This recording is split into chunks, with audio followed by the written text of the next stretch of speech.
Welcome back, listeners, to Diversion Insights. My guest today is Attorney Ronald Chapman II. I first became familiar with Ron when I read an article that he co-authored titled Shielding Physicians, the Untold Story of Legal Preparedness. That was an interesting article.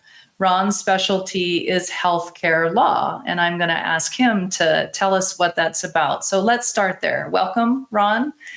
Give us an overview. Thank you so much. So first and foremost, I'm a defense attorney. I defend healthcare professionals, usually these days related to healthcare fraud and drug diversion allegations, physicians who are accused of overprescribing, healthcare fraud, overbilling, those sorts of things. But also folks who are facing, and companies who are facing government investigations, even if they don't rise to the level of criminal. So False Claims Act, civil monetary penalty cases against pharmacies and other healthcare entities. I started out in this profession after a stint as a prosecutor in the Marine Corps. There I was prosecuting some high-level government cases and doing a ton of investigations. And I realized that really cutting-edge area of criminal law practice or law practice related to government investigations on the defense side is really in the healthcare industry, because it's one of the most regulated industries that we have. So I've been able to use those skills that I gained in the military and, the last 12 or so years of almost exclusively representing health professionals, and been fortunate enough to have some pretty good results. 150 acquitted counts so far on behalf of healthcare professionals and entities, and about 550 million or so saved in fines and forfeitures for clients to date. Yeah, those are big numbers. So I'm interested in, as I've listened to various podcasts and stuff where I've heard you interviewed, you mentioned different states. I've got a case in this state. How does that work are you licensed in all of those states? Are you available to work for people in multiple states and represent them? The fortunate part about being charged in a criminal case or being investigated by the feds is that you can select counsel from virtually anywhere that you want to. And the reason being is these federal statutes are largely the same. The case law can be a little bit different in certain jurisdictions, but federal court usually allows somebody like me. I live in Michigan, have offices in Miami, Los Angeles, Nashville, Sarasota. I can still practice in Alabama, in Georgia, and Washington. I have a case in Alaska coming up pretty soon as well. So all I have to do is go into that court, ask for permission to appear, and I'm allowed in. The benefit here is that this is such a highly specific area of law. If somebody is a physician charged with overprescribing, or you're a cardiothoracic surgeon at a hospital under a False Claims Act case for overbilling or doing too many procedures, you don't just want to go to the attorney who did your will or your trust. And there may not be a lot of specialists in your certain area. So I'm able to travel in and take care of those cases. And I'd say about 80% of my cases are out of a state in which I practice in. Okay. So the key being federal, though. If it was a state issue, then you couldn't do that unless you were licensed. In state issues, I partner with somebody local. Even on federal issues, I usually do as well. But if somebody comes to me with a state licensing case, regulatory case, I am likely to partner with somebody while controlling the overall investigation. That being said, when it's like DEA administrative or CMS type cases, any attorney in the United States can handle cases against federal government agencies wherever they're located. Okay, that makes sense. Yeah, if they want the expert, and then you just partner if it's a state thing. So that's good. That opens up your availability to anybody, anywhere to get that expertise. Yeah. In the article that I mentioned earlier, there's a couple of sentences in there that states the solution, like many in healthcare, is simple, yet something most don't want to face. Proactively create a robust compliance system that preemptively addresses the legal arguments prosecutors and regulators use against physicians. And this resonated completely with me. This is essentially what I preach at healthcare facilities, what you hear at the conferences. You don't think you have a problem, but will tell you there's a problem. So you need to, you know, find it, look for it, fix it, and become compliant. Mm-hmm. So let's talk about this. Do you find that a large percentage of the time physicians end up in trouble with a regulatory body because they were ignorant of the requirements, or because they knew what they were, but they willfully ignored it?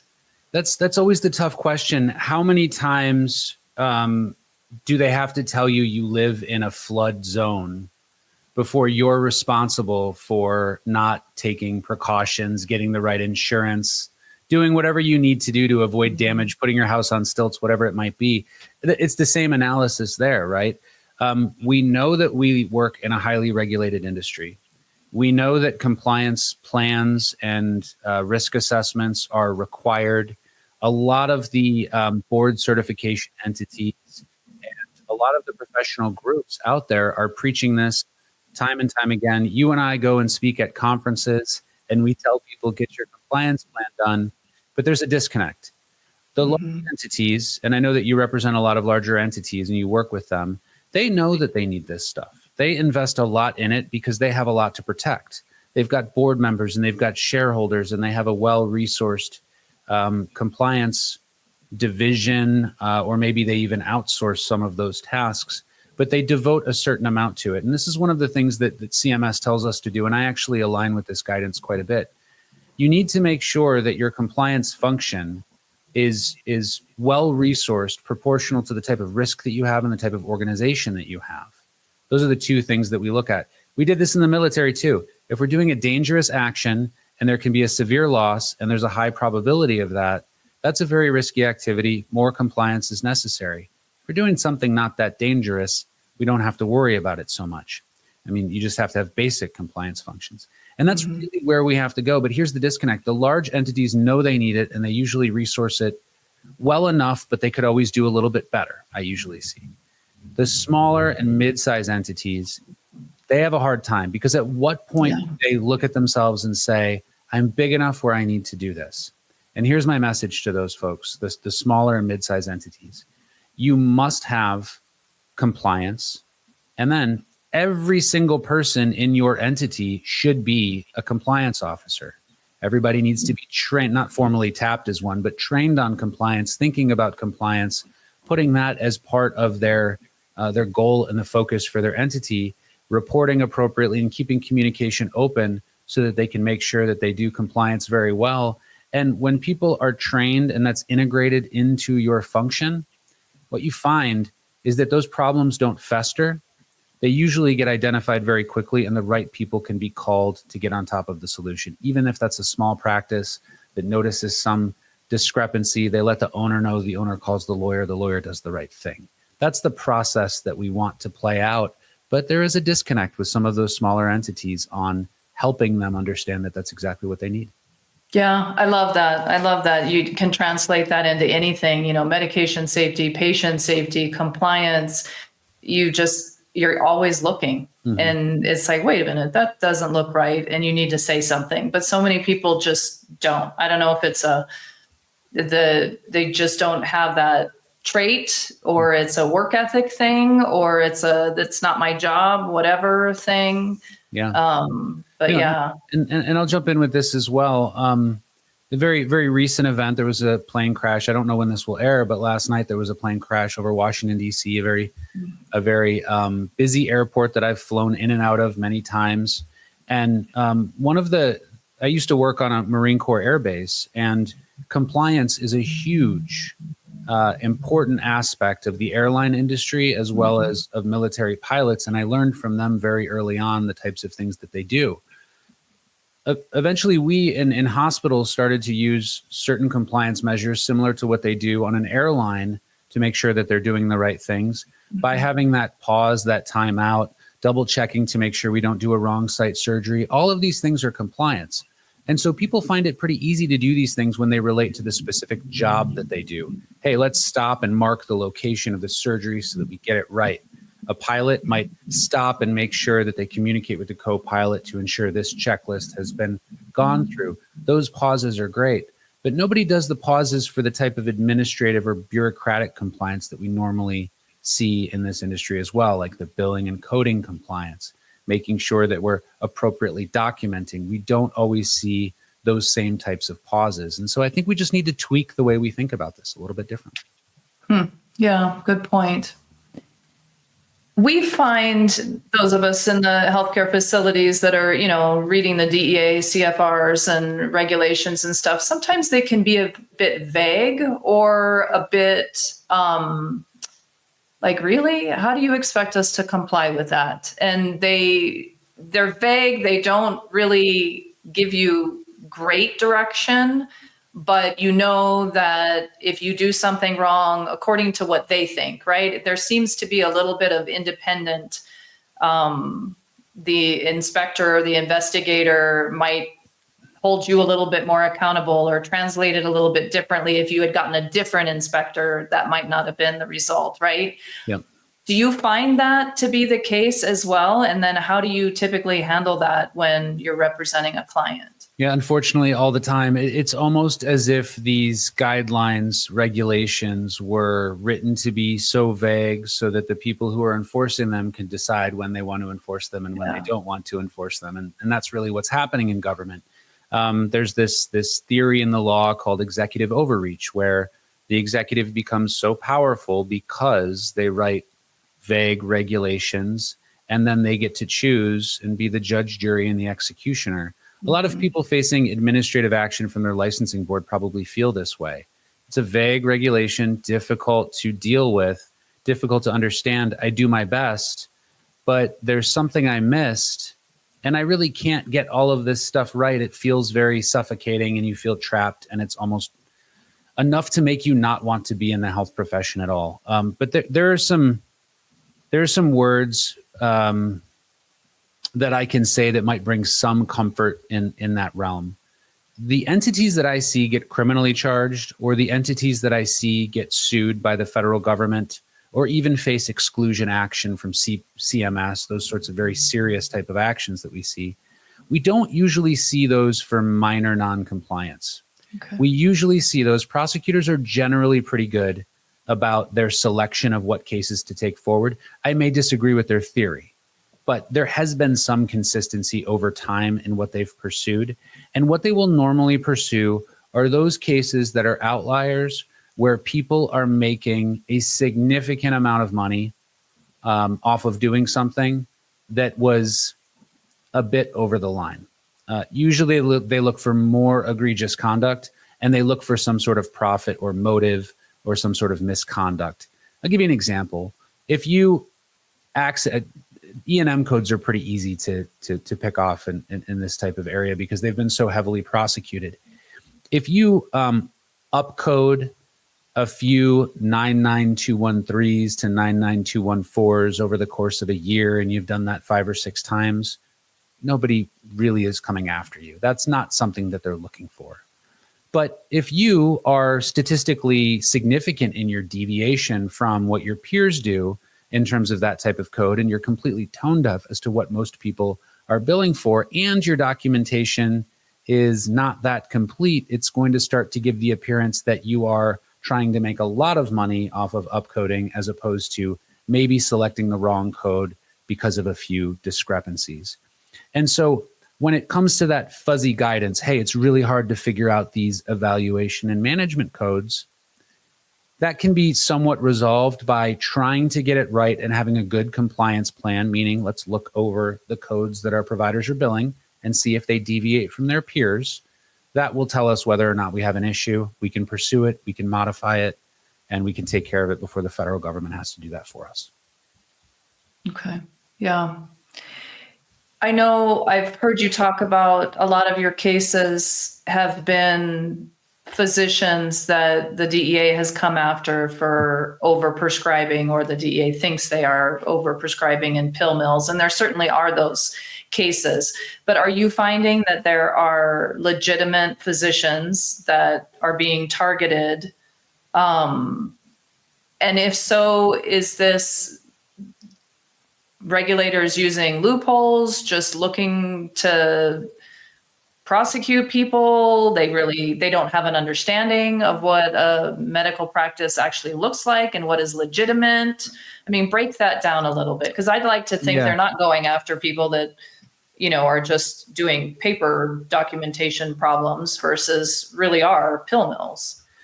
That is really the question, honestly. So yes, I've represented a lot of physicians and other healthcare professionals, nurse practitioners, PAs, as well as some entities who are facing allegations related to drug trafficking. And when the federal government decides to charge a provider, a prescriber for this type of offense, they charge them with the same thing that you would charge a crack dealer with, and they use the same laws.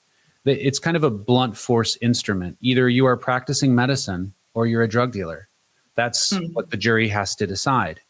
And so when prosecutors start to go down that road of prosecuting a case like this, it should be very glaring that the provider, the prescriber, is not practicing medicine in order to move forward with a prosecution. Unfortunately, that's not the case. And there's a few cases near and dear to my heart of people that are just absolutely wonderful human beings. They wouldn't mind me talking about them today. Dr. Leslie Pompey was a pain management physician. I believe he practiced out of the Cleveland Clinic, opened up his own practice in the southern part of Michigan, very close to the border. We all know Ohio had a really solid crackdown on all prescribing. Some patients moved north to seek his care. Some Michigan patients also sought his care. A local task force got it in their minds that they would try to shut down the doctor who was prescribing this type of medication. Dr. Pompey had a very busy practice.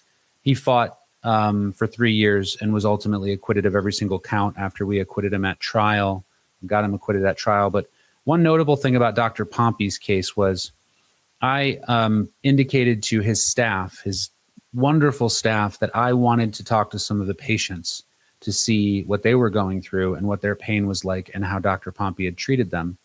And they put the word out. And I had 175 people show up at his office that day, ready to talk to me throughout the day. Now, it's for an interventional pain management physician, it's possible for them to have 3,000 patients. That would not be strange. So 175 out of 3,000 who would come to his office specifically to talk to me, even though they are suffering from painful conditions. And this was the middle of winter. I mean, it was enough to make you shed a tear for this man and what he was going through, but also for what his patients were going through. Unfortunately, prosecutions have been related to the numbers. How many patients are being seen? What type of controlled substances? Let's add up these facts and figures and then make assumptions about a doctor based on the raw data. But what really may be underneath that data is an untreated pain management population where there was nobody compassionate enough to take care of those people. Right. Dr. Kendall Hansen out of Covington, Kentucky, same story, full acquittal after trial. One of his patients had a disease that they essentially called a suicide disease. Some of your listeners may have heard of it before. I can't recall the actual name of it, but she took the witness stand and she had 2 canes that she had to use to get in the witness stand. And she said, I was cut off by my doctor for an inconsistent urine drug screen related to a false positive. I went to Dr. Hansen's office. He found out that that false positive was related to a metabolite issue with another drug that I was taking, and he decided to treat me. I wouldn't be here today if it wasn't for this man and his compassion. The DEA wants us to discharge that patient and not treat them anymore. Dr. Hansen decided to do that. The jury saw the compassion. So where's the line drawn? Yeah. That's tough because every prosecutor's office is different. I would say that if you're in the Appalachian region, you've got prosecutors there who are very heavy-handed in going after anybody who steps outside of a certain morphine milligram equivalent. Alabama, there's a few doctors down there that have been prosecuted for deviating from the state morphine milligram equivalent levels that have been incorporated into their guidance. It's difficult to say where the line is drawn, but I would say if there is one thing that every provider could do better in order to avoid prosecution, it would be document. We say it all the time. We get tired of saying it, but I can't tell you how many times I see cookie cutter documentation, notes repeated visit after visit. And one thing I say, and I'll say it on this talk because I say it at Pain Week. I say it at every other talk. Tell us in a very human way how that patient is doing today and how the medication helps them. Just give me one sentence.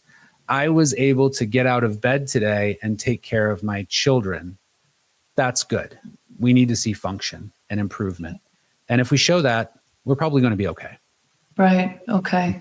Is there any recourse for these physicians? I mean, 3 years going through this, I'm sure there was some damage done, financial for sure, not to mention with the rest of his practice. But do they have any recourse to then go back and sue backwards? Unfortunately, no. The federal government does a pretty good job of insulating itself from those unfortunate decisions that they make. And when they pursue people, there is something called the Hyde Amendment, which would allow me to file a motion with a judge and ask for all of the legal fees to be returned to the person. That motion is a very, it doesn't win frequently. Yeah. States are easier to sue than the federal government. So if this happens with a state and somebody's wrongfully accused, feel free to give me a call. I might be able to help out there. But suing the federal government is not something that has been done successfully. There are some exceptions to that. Now, instead of dealing with trying to recoup all of these fees, I would say every single one of those people that I defended, even if they were large acquittals, Dr. Lewis, Dr. Hansen, Dr. Pompey, Dr. Kusa, all of those cases, had I been able to get into that office a few months before they were ever investigated and help them, I guarantee they would not be in any trouble. Reason being, some very simple compliance tweaks would have been able to help out and show that at least they were making an effort towards compliance, which often is enough to prevent some sort of serious action like that. Sure. And that's the perfect segue. I was going to just say, in addition to your law practice, you also have a consulting group. So tell us about that. What's your typical client? What services do you offer? We just rebranded as Safe Harbor. And the reason why it's Safe Harbor, it used to be Chapman Consulting Group. So you may have seen that out there. Two reasons. First, I want this practice to be more of a collection of very talented individuals who people out there can trust. It's very hard when you have to contract with 15 different individuals to do 15 different jobs for your group. We are collecting them and we have them under the same roof. We have a very talented person who was with the DEA for 25 years in diversion, head of pharmaceutical diversion. We have medical board investigators who've been with the medical boards, OIG investigators, lots of folks who we can sort of select off the shelf to create the right team for an internal investigation, which I hope we can talk about, for the development of a compliance plan. And we also have very talented compliance officers. The reason why I did that is not for any other reason other than I really wanted to help out the Dr. Pompeys, the Dr. Hansens, the Dr. Kusas before I ever had to defend them in a courtroom. I sat next to these people for years, watching them suffer under the weight of a potential 20-year sentence, of having their life ripped apart and all the legal fees and all of the court fees that they would have to pay for.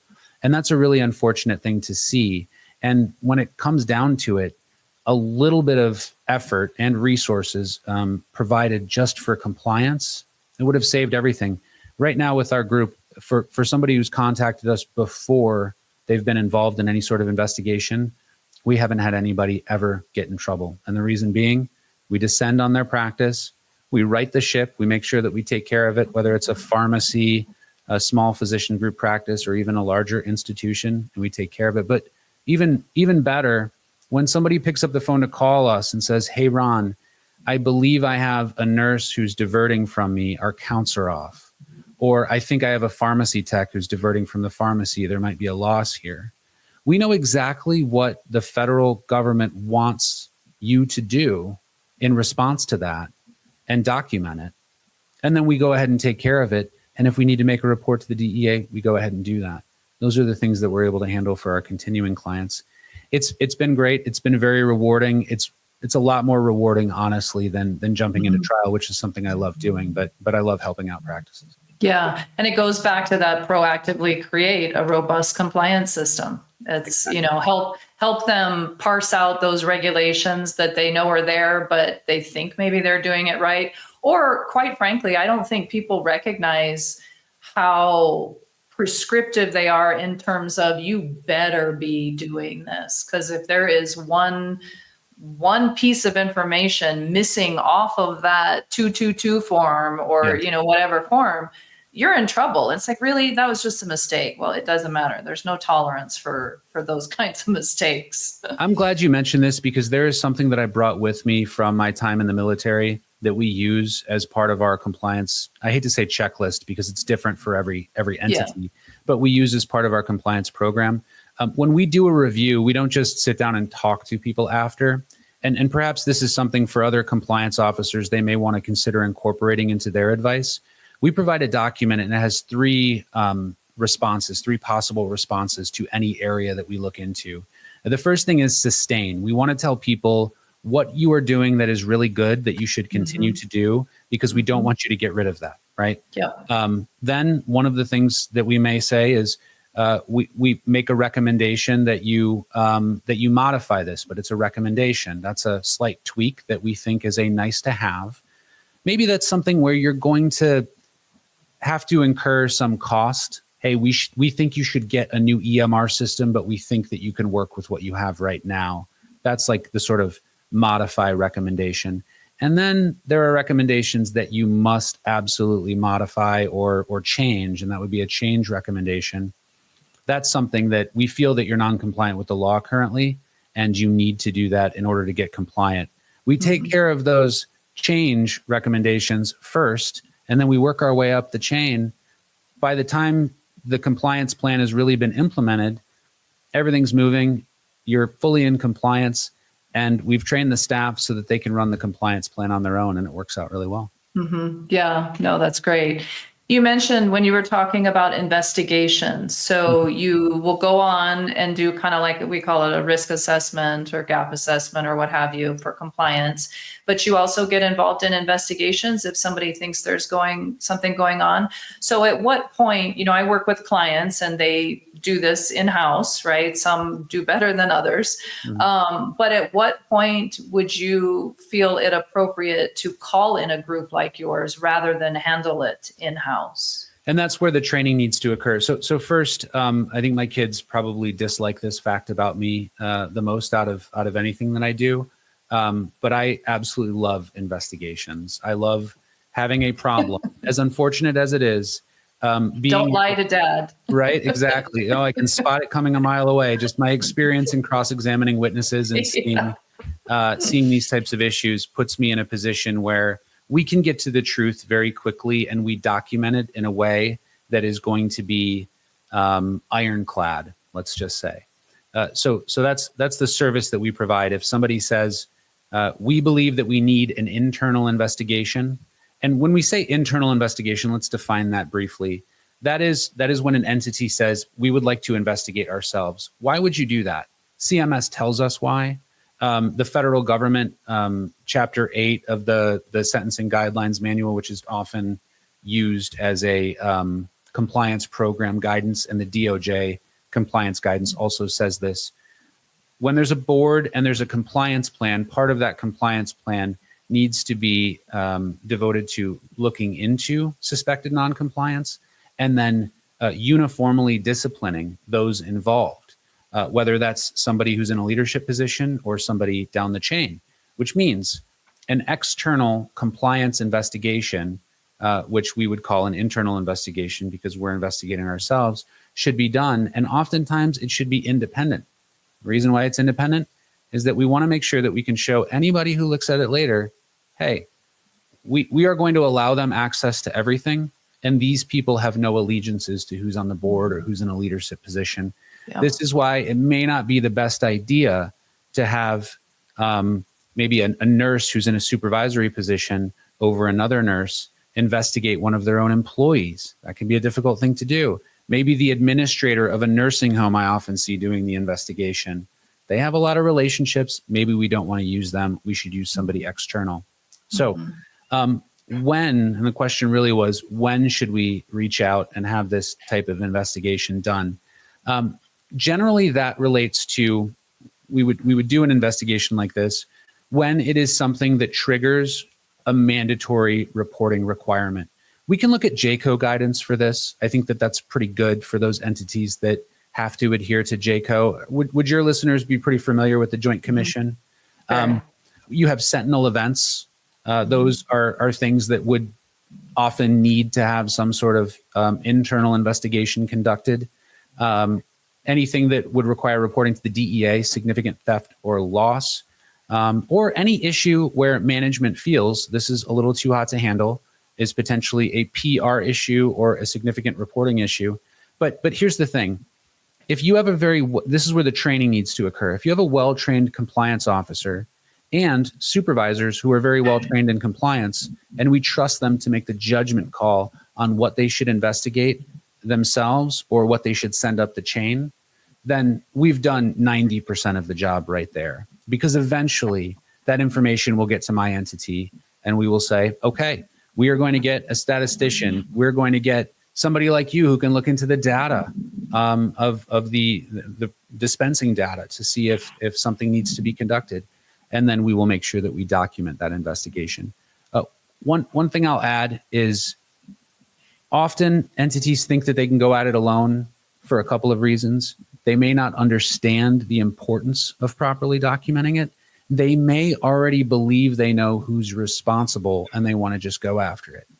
I will tell you, and we were talking pre-show, there are a number of cases where I've represented nurses and other healthcare professionals who were investigated by their own entity, and I've defended them. And while those individuals very well may have engaged in the type of diversion that they were accused of, the case wasn't solid enough because it wasn't collected by people who knew how to do this type of investigation. And ultimately, those folks were not held responsible. I wouldn't comment on the guilt or innocence of any of my individual clients, but I would say that if you want the right people to be held responsible, get the right investigators so that you can make sure that you make a good call. Right. Yeah. And that all makes sense. And I guess they could get the right investigators within their entity, but they've got to make sure that they are qualified. They're not biased. I mean, really, too many of them, you talk about the nurse manager, too many of them involve the nurse manager and depend on them to say, yeah, I'm not concerned, or, okay, I'll talk to them. I've been in an interviewing a staff member, and the manager is in the room because that's what that hospital's process was, you know, and even against my don't do that, but there they were. And the manager was answering for the employee. Well, isn't it because you, and I'm just like, oh my goodness, could we just let this nurse answer for themselves, please? But yeah, so that would be not doing a great job on the inside. That's right. But if you can train, and if it's bias and you have your own, a lot of hospitals now have former law enforcement type of people that have a different mindset to that investigation piece of it. And they can work very well. Hopefully at some point there's counsel in the chain. To the point that you just raised, one issue that I commonly see, I'll just throw it out there. If those out there who are listening say, hey, we do investigations and we do it well, my question would be, do you know what an upjohn warning is? Right? That's a type of warning that needs to be delivered to an employee before we ask them questions in the presence of counsel or during an investigation to make sure that they understand that these answers are for the purposes of their employment and there's no representation on behalf of the entity that they are protected or that those statements are somehow confidential. That's one of probably 1,000 different things that I'm thinking about and applying that folks may not have the training to apply and do. And that could be a very important thing later on. Yeah, I've never heard that upjohn warning. I will tell you though, it is interesting. I've had a lawyer on the podcast, another lawyer on the podcast that represents nurses and other healthcare professionals. And, you know, her take on it is don't say a word, you know, you call me. Whereas if you're just internally within the hospital, right, we're like, just tell me, you know, we'll help you get the help that you need. Yeah. And so it's a whole different dichotomy depending on who is leading, who is in the room. And then when you talk to, you know, the legal people, it's like, oh, I didn't think about it that way. You know? Yeah. So the Americans with Disabilities Act is an important fact here when we're dealing with addiction, right? You are a protected class if you have an addiction and you report an addiction to your provider. So one of the strategies that somebody could use when faced with this is seek some cover under the Americans with Disabilities Act for this type of issue. And that can really muddy up the water. So you have employment law coming into play. You've got potential regulators and their rules coming into play. It is a very, very complicated space. By no means am I saying every misconduct out there needs to rise to the level of, let's get a SWAT team in here to figure things out and start dusting for fingerprints. We're very good at making sure that the response is tailored. Oftentimes I will tell my client, feel free to move forward with this, but I'm going to give you a little guidance before you do, so that we can train your staff while they're going through this process of investigating, and they can learn how to do it efficiently themselves. Yeah, that makes sense. You talk about the different kinds of laws, employment law and all that type of stuff. So I'm interested on your thoughts on this.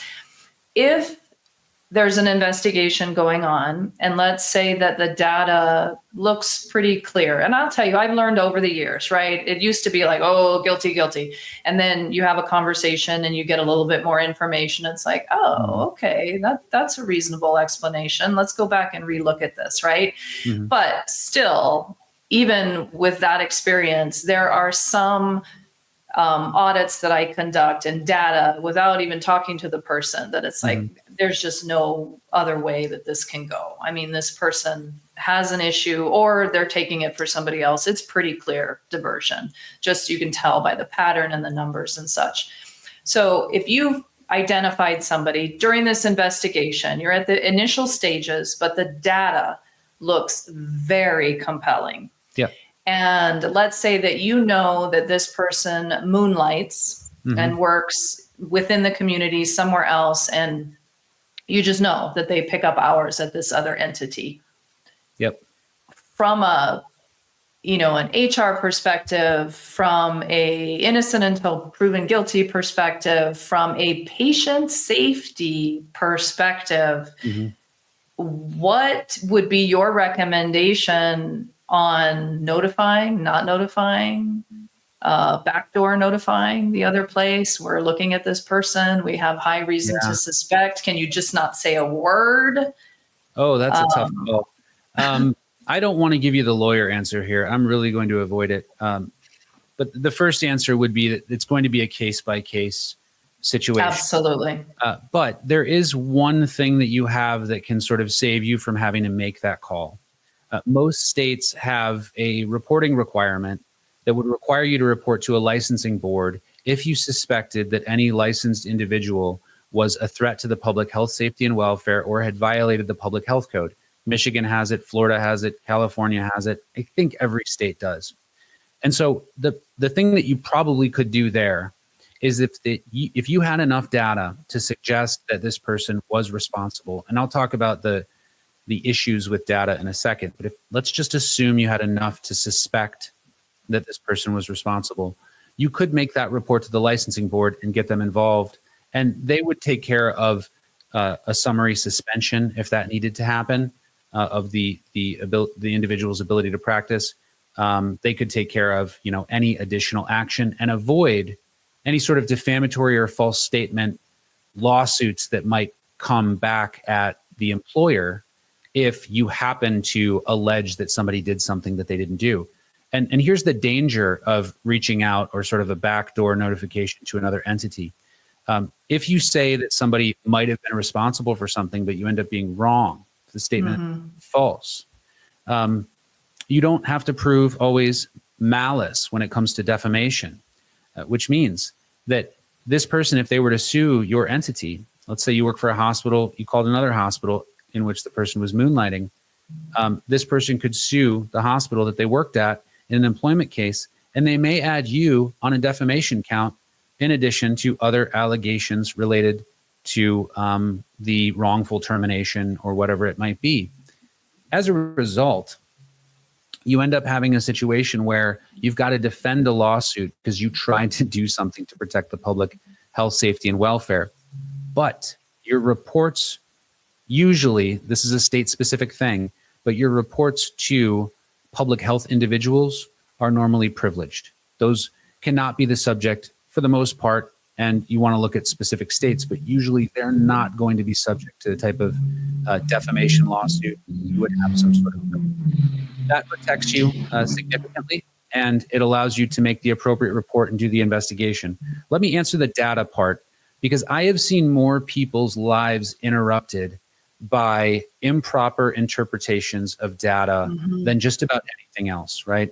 It's something that you work heavily, and I think anybody who's investigating who primarily looks at data needs to stop and really be very clear about what data represents. It does not represent causation, right? It represents correlation in most instances. It might show that this person maybe even is the most likely, but without any other evidence, without specific corroborating evidence, I would never raise an allegation solely based on data that is aberrant from others. That is what the federal government has been doing to healthcare professionals when they evaluate billing and coding and False Claims Act issues, or when they evaluate overprescribing issues. And as a result of that approach, just because we have all this data and it's an easy way to figure things out, they've taken a lot of actions that they probably should have stopped and thought about beforehand. The problem with data is not just that it can be unreliable, but it gets people entrenched into a way of thinking that causes them to then target somebody else just to confirm their original belief. I wrote a book, it's called, this is actually my second book, it's called Truth and Persuasion in a Digital Revolution. And it's doing very well. It's #1 bestseller on Amazon. But one of the chapters is about the heuristics and biases that we normally have and operate with. And one of those things is called a confirmation bias. That was developed by some behavioral economists. I think Daniel Kahneman, and then Tversky was his partner, and I write about it extensively. Confirmation bias causes us to believe things that confirm the assumptions that we've already made. And if we believe the data and we make those assumptions, we're then going to go through the investigation only believing the things that confirm the original data picture. So I'm always very careful with who I show it to. Yeah, 100% agree with that. And that is one of the problems I've seen with some of the diversion software. It's really, really easy to, grasp onto one thing and then keep going down that path, as opposed to broadening, your look and search. And when I say data that is so clear, we're talking about pulling a med without an order, wasting it as a full dose. And this particular med, there was no clinical indication this patient that walked in for whatever it was that they needed, needed this high-powered med. And it's done multiple times. And, in a couple of cases, it was pulled out of the automated dispensing machine 2 minutes after the patient was discharged, And it's the same drug, right? It's like, okay, we have a problem here. That's that kind of data that is so clear. That can be quite convincing data. But again, you're going to have cameras where you can go and look at those wastes or see the movements and the location. That would be nice to have. And you may have witnesses, and the idea that we used to see this a lot. I'm sure you see it. Ativan was a very common one that was diverted. I just saw so many Ativan cases. And then remifentanil, I had clients alleged to be diverting remifentanil, which was kind of surprising to me, because some of these drugs, if you're actively taking the doses that people have believed during an investigation that an individual was actually consuming, and there was really no way to transport it out of the facility, in some cases, and I know tolerance is a real thing, but in some cases, it just would have been impossible for this person to really be ingesting this. So you're wondering, why aren't we seeing signs of inebriation and those sorts of issues? So I've seen cases where the data just looks spot on, but sometimes there's not much else to support it. Yeah, and you find out other things, and that's true. I mean, I've seen some that there's, a lack of waste. It's like where it's literally just missing. And so my thought is like, okay, either nobody's been looking and this person is just getting the farm, or they're just so sloppy and nobody's been looking and they're just not accounting for things. And so, yeah, you need to dig in a little bit more because some might be willing to just say, oh my gosh, look at all this. It's gone. They're gone. They have a problem. We're reporting them. But it might just be, and I want to go back to notifying the licensing board, which I think, that is the appropriate pathway to go. But in my experience, I find that they're very far behind on taking action. Yeah. And so, it could be 2 years later before they do something. Yep. In my state, Michigan, in fact, we had a pretty significant lawsuit related to it because they did it too much. But in my state, if there is a credible allegation that somebody is addicted, they can be recommended for admission into a treatment program, a PHP type program. The Michigan program was quite aggressive. I don't agree with everything they did. I'm not saying that people should immediately call up these places and seek help. That's a case-by-case decision. But oftentimes for those employees who wanted to voluntarily get into a program like that, that was often a way that they could avoid having severe consequences for their actions. Even though the state may be behind in investigating, sometimes those offers and sometimes offering voluntary enrollment into a program like that can be a way to save a lot of people a lot of hassle. And if somebody chooses not to go down that road, then that should also be considered as part of the overall issue, that it was recommended. They drug tested positive. There was a meeting. There was discrepancy in the numbers. There's some camera footage showing.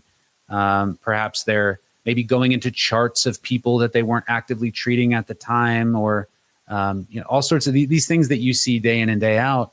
And then you sit down with them and say, we think you should get a little bit of help, and they refuse. Well, that helps you with your guidance there. But you're correct. The states can be very much behind sometimes. Yeah. Well, and I think more and more institutions are going to that, offering that, if you admit that you need help, then go ahead and get help. And, but then I think on the lawyer's side, they're like, don't admit to anything, don't do anything. But it's like, but this is what the facility is offering them as kind of a way out is, we think you've been doing something, you're caught, the gig is up. Yeah. If you'll get help, then this will go a completely different direction, right? Than if you don't. Yeah. This is a very tough thing because ideally we want those places to be places of refuge and safety for somebody who has an addiction and wants to get better, a nurse who's had a lot of hardships over a career, a very painful back, maybe some surgery, wants to get back to work, develops an addiction. We've seen this story over and over again. We want them to be able to admit to it, get into treatment, and then come back as a full-fledged nurse the way that they were before. Not all of the programs actually do that. And sometimes they can be more punitive. So the first thing we need to do is make sure these programs aren't punitive and they are focused on recovery, and that the employer is actually interested in support. But then to the lawyers that say, don't admit to anything, if somebody were to come in my office, especially back when I represented a lot of nurses with these sorts of issues, and said, hey, I'm currently, and I would get this call a lot, I was sent home and I drug tested. I think it's going to be positive. What should I do? My response isn't, we should refuse to cooperate, blah, blah, blah. That we know where that goes. The drug test is positive. Maybe they even ask for hair later. We've got termination, a notification to the board, a board investigation, and suspension. Sometimes the right thing to do is to start mitigating. Mitigating means trying to get some help for their addiction, getting them into treatment, seeking PHP, and creating a deal with management where they go in and get that, especially if they're a good employee. So I am not the type of lawyer that would recommend, don't say anything, don't admit to anything. I would just want those discussions to happen with legal advice so that they could be informed about the decision that they're making. Right. Yeah. So ultimately, we want everyone to be kept safe, right? Them and the patients. Yes, absolutely. So, yeah, great. Well, this is a great discussion. Thank you so much for your time. I've really enjoyed it. Absolutely. I enjoyed it as well. If anybody wants to find me, SafeHG, that's Safe Harbor Group, safehg.com is the website. I also am an attorney with Chapman Law Group. That's just chapmanlawgroup.com. And then the book that I referenced, You can just go on Amazon and type in Truth and Persuasion if anybody wants to check that out. I think you can get an ebook, paperback, or even hardcover if you like. But thank you so much for having me. I appreciate the discussion. Thank you. Thank you, Ron.